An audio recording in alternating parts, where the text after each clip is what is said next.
You've likely heard the story of Jesus on the cross, the nails, the crown of thorns, the crucifixion. But what if there's an untold event, a powerful narrative preserved only by the Ethiopian Orthodox Church, involving the archangels Michael and Uriel in an unthinkable act with Christ's blood? The crucifixion held moments not documented in most Bibles. At Golgotha, amid the palpable tension and grief, Roman soldiers stood by, viewing the execution as just another routine task. Crucifixion was a Roman spectacle, designed to be as brutal and public as possible.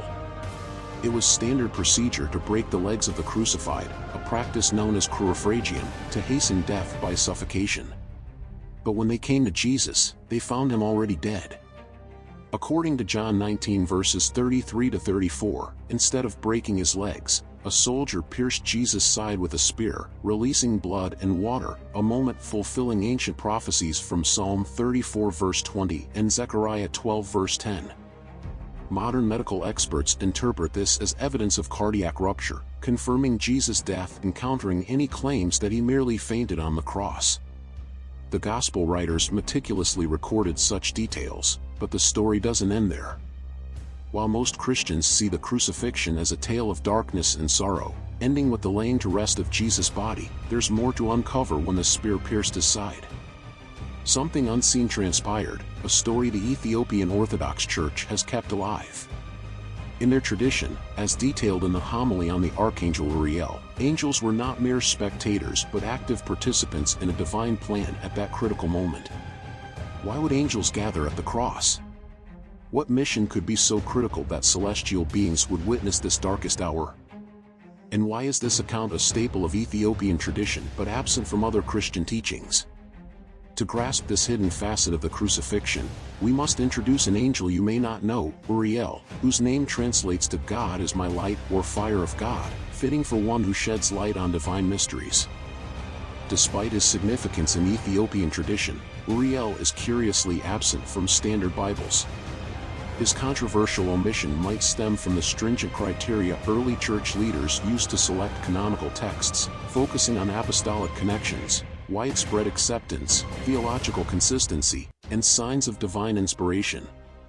Works featuring Uriel, like the ancient Book of Enoch and 2 Esdras, didn't meet these standards in the West. Western Bibles are selective, naming only Michael and Gabriel among the angels. Michael, the warrior angel from Daniel 12 verse 1 and Revelation's battler against Satan, and Gabriel, the messenger of divine announcements in Daniel and Luke, are the few granted canonical mention. Uriel, however, is like a hidden gem, valued by some traditions but invisible in others, much like a detail in a painting only visible under special light. The Ethiopian Orthodox Church, one of Christianity's oldest communities, has preserved the stories of angels like Uriel through centuries. Their respect for Uriel comes from ancient documents that speak of his direct involvement in the crucifixion. The mystery intensifies when considering why such a significant figure would be excluded from broader religious texts. What cosmic secrets or hidden truths did Uriel embody that were deemed too mysterious for general inclusion? At the foot of Jesus' cross, as the Roman soldier thrust his spear, something extraordinary occurred. Ethiopian tradition holds that Uriel was there with a divine purpose.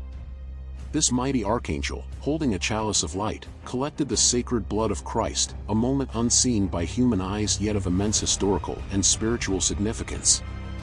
Uriel, with profound reverence, dipped his wing into the streaming blood, gathering it in his luminous chalice. This act, invisible to the grieving crowd and gambling soldiers, was a heavenly assignment of great importance. The Ethiopian Orthodox Church sees this as part of a divine strategy, specifically targeting Ethiopia. The collection of Christ's blood established a direct link between the crucifixion and this African nation, which would become an early stronghold of Christianity. Michael, the greatest warrior of heaven, joined Uriel in this sacred task. Together, these powerful archangels embarked on a mission that would forever link Christ's sacrifice to Ethiopia. According to tradition, they flew from Jerusalem to the Ethiopian highlands, sprinkling Christ's blood across the land to sanctify it as holy ground, strategically marking sites that would later become sacred in Ethiopian Christianity. Ethiopia's early and deep embrace of Christianity is explained through this tradition. While soldiers at Golgotha were occupied, Michael and Uriel were already marking Ethiopia as God's chosen land. This spiritual selection narrates why Ethiopia feels a deep connection to the crucifixion. Its soil is believed to be sanctified by its Savior's blood.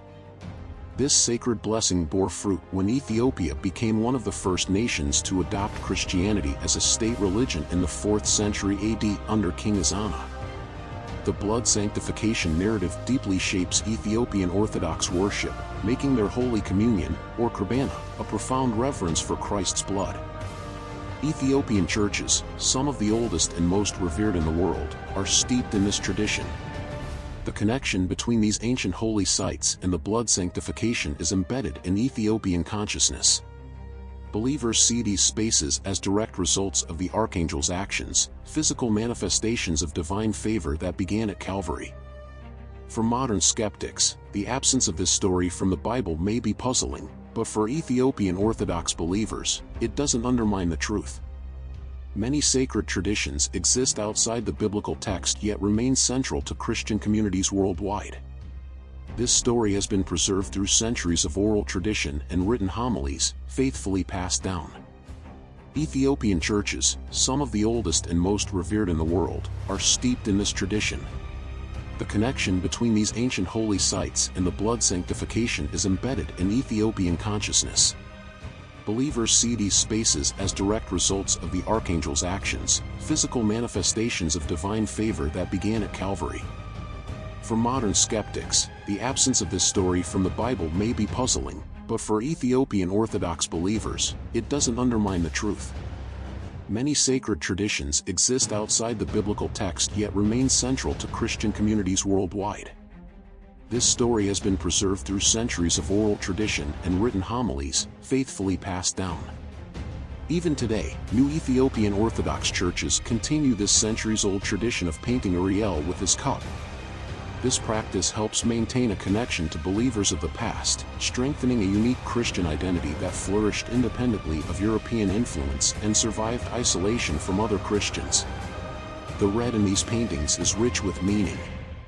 An expert on Ethiopian church traditions explains that this imagery connects to the universal Christian understanding of the communion cup, symbolizing sacrifice and salvation.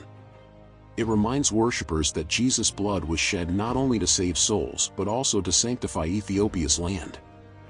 This art tradition bridges the ancient past with present-day worship in the Ethiopian Orthodox Church. The cup isn't just an old symbol, it's integral to the most significant ceremony, the Holy Communion, where wine mixed with water represents the blood and water from Jesus' side. Ethiopian Orthodox believers praying before these images engage in a sacred connection that spans nearly 2,000 years, reinforcing their community's special relationship with God. These images are more than mere art, they are windows into heaven, physical signs of divine truth that allow worshippers to partake in the sacred story. This Ethiopian tradition reveals the diverse evolution of Christianity across cultures. Uriel's collection of Christ's blood signifies more than folklore, it establishes a direct, personal redemption for Ethiopian believers. However, there's yet another mystery from that day, the last words Jesus spoke before dying. You may think you understand them, but there's a deeper, darker meaning that most miss. These words unveil a shocking truth about Jesus' ordeal on the cross, far more powerful and disturbing than Sunday school teachings. Don't overlook this crucial piece of the story. Click on the video now to uncover the hidden meaning behind Jesus' final words. Without this understanding, you're missing a vital part of what occurred at Calvary. Click now and prepare to see the crucifixion in a new light.